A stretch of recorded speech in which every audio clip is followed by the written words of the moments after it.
Sem starejšo zgodbo, pa ne 15,000 let starejšo, ampak resnično 5 let starejšo. Sicer Charles Deere leta 1895, on je sin kovača Johna Deera, ki je izumil jekleni plug. Ima problem, tako kot ga imamo vsi marketerji pa prodajalci, kako priti do kupca. In njegov problem je še malo večji, ker je leto 1895, kako priti do kupca, ki živi na samotni farmi jahanja do najbližjega mesta. Ni televizije, ni interneta, vse kar imajo je pošta, tudi kad ne prije čisto redno, ampak je pošta. Ne? In torej, podobno kot Michelinov vodnik je produkt Via za kmete in kar se je že takrat Charles odločil je, da torej posluje Vio, ampak noter ne bo pisal o traktorjih pa plugih, pisal bo o kmetovanju kot samem. Torej, kako delaš trdo prerisko zemljo, kdaj sejati, kje sejati, kako voditi kmetijo kot posel.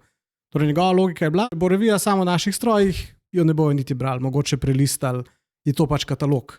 Če bomo pa mi pomagali kmetu preživeti pa zaslužiti, bo pa imel nek pozitiven odnos do nas takrat, ko bo kupoval stroje in bo vedel, komu zaupa. Revija je bila dosti instantno hit. Leta 1912 je imela 4 milijone bralcev v Ameriki. To je za njih pomenilo, da so mogli investirati v tiskarski stroj, ki je danes v današnjem denarju bil vreden $850,000, zato da so lahko tiskali 50,000 revij vsakih 8 ur, ali tako nekako je bil output tega. Če pogledaš revije zadnjih 50 let, boš besedo John Deere v člankih najdel mogoče 6krat. Noter so sicer oglasi, ampak v člankih pa ni Johna Deera kot tazga.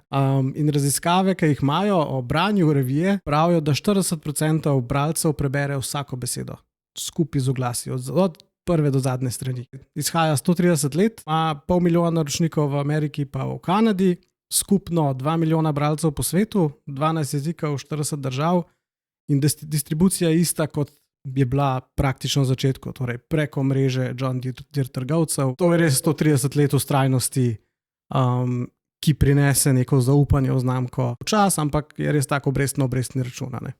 Ne, res pa vztrajanje. Mislim, tudi to je bilo v statistikah, da ne vem, kakšen delež kupcev, tudi ko 40%, ima še vedno najrajši tiskano izdajo.